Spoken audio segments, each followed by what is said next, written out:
The big story is the Sheena Bora case, and of course a whole lot of developments we're seeing even since morning. The police so far have not given a clean chit to anyone and is continuing to question key suspects. Now Sanjeev Khanna, Indrani's second husband, was produced in court a short while ago, and he will be in police custody till August 31st. Now he is the suspect and said to have been present in the car in which Sheena was allegedly strangled and then killed.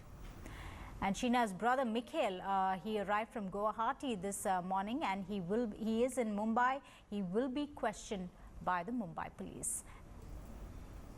And the police may now turn the driver into the approver in the case, and they may also be a probe against the Raigad police for lapses in 2012. Remember, they actually discovered a burnt body in the Raigad area then, but there was no action that was taken. They did not send the body parts, the burnt body parts, for a post-mortem.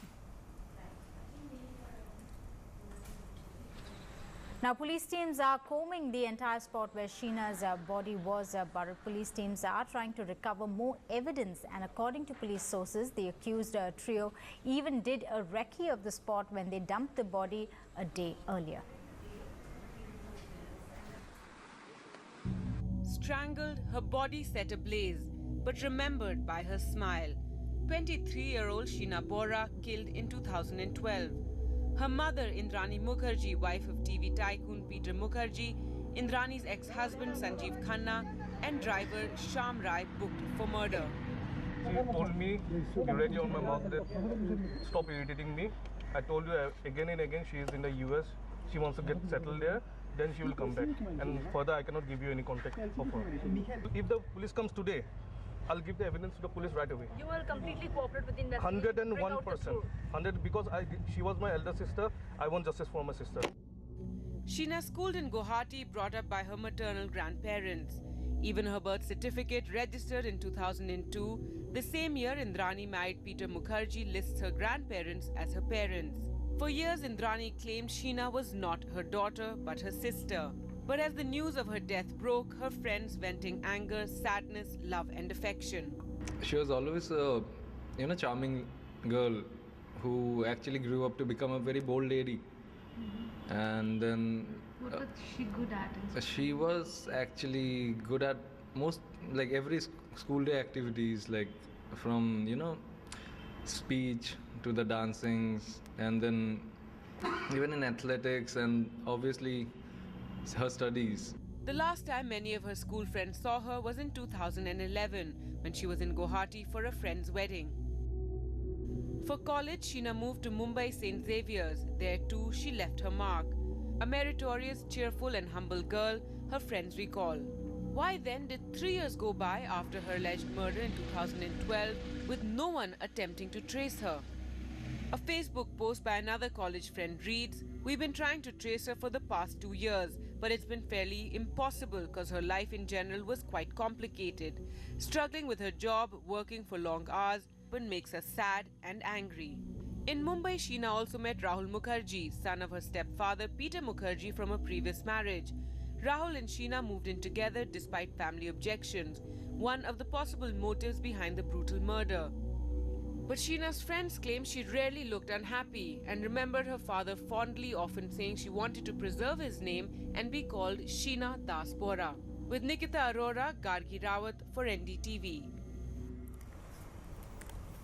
And tracking the developments in this case, my colleagues Santia and Saurabh Gupta. Santia, let me come to you first. So how did the prosecution actually get his Sanjeev Khanna's custody till August 31st? What were the arguments there?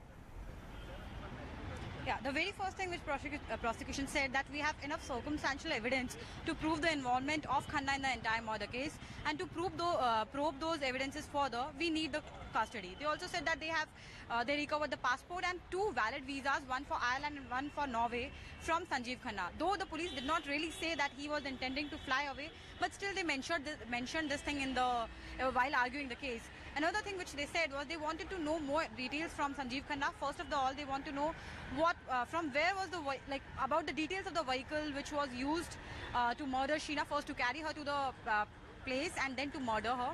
And another thing which police said that they want to make all the accused face to face, and they just want to interrogate all of them. Okay. That's with what's happening legally. So Sanjeev Khanna in police custody till August 31st. Saurabh, let me come to you. You've been talking about all the developments since morning. We see that Mikhail has arrived from Guwahati. He should be questioned by the Mumbai police. And then the Mumbai police itself combing the entire Raigad spot where the body was actually found.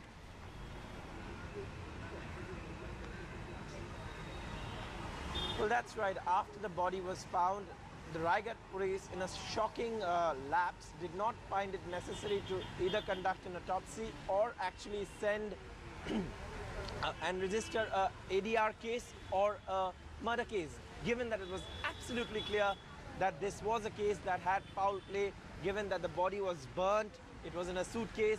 There was no reason why the Raigad police did not register a serious criminal offense. And that's why perhaps an inquiry is now certain against the Raigad police, and the officials are going to be asked about these lapses and these shortcomings that seem to have come to front when they found the body in 2012. Now coming to the investigation itself, the police here say that the primary motive still seems to be a financial dispute that arose from the liquidation of the company called INX, which Peter Mukherjee and Indrani Mukherjee started. Somehow, Sheena Bora had a peripheral link to the payments that were made during the liquidation process, and it was during this recovery of these payments that this financial dispute started. That's what police sources are telling us, and they're actively pursuing that angle as well. The other angle, of course, seems to be the disapproval of the relationship between Sheena Bora and Rahul Mukherjee, Peter Mukherjee's son from another marriage. Now, the police also ensuring that they have a foolproof watertight case, so they've combed the entire area where the body was buried, where the body was actually dumped, and they found skull and bones of Sheena Bora, which will probably, they say, is of Sheena Bora, and a DNA test will be conducted to ensure that it is, of course, Sheena Bora's. And after that, what the police plan to do is use the call data records to ensure that these, to prove actually that these people were at the same place, and of course that Sheena Bora's body was found there, and that would of course link them to the crime in a foolproof manner. That's the police case, that's the police investigation in the manner that's headed. Also, what we know so far is the absolute lack of remorse shown by Indrani Mukherjee after the crime, and the premeditated manner in which it was planned. For example, they had conducted a recce of where to dispose of the body. They had also given her a sedative-laced drink, strangled her in the car, kept the body for an entire night in a suitcase in the garage, and then, of course, taken the body the next morning to be dumped off in the forests of Raigad district. Now, obviously, all of this shows a sinister motive, according to the police. What they're saying is they'll have to prove all of this in court. And also the fact that that Indrani Mukherjee, on Sheena Bora's birthday, after she was murdered, posted pictures of a party in Goa, and also that is something that the police say is a sign of absolute lack of remorse after committing the crime. So clearly the police say that they are building a case that's going to be watertight. All of these angles will be included, and they say now that they're looking at a case that will stand the scrutiny of law. It is a case that's absolutely become scandalous. The revelations in this case have tumbled out one after the other, and the police also are leaving no stone unturned to ensure that their investigation is foolproof and not definitely have a repeat of 2012, where the Raigad police did not even find it necessary to actually register a case. Right, Saurabh Gupta there. Thanks very much for joining us, and also Santia on the Bandra court taking custody, giving police custody of Sanjeev Khanna till August 31st. Thank you both for tracking these developments and joining us.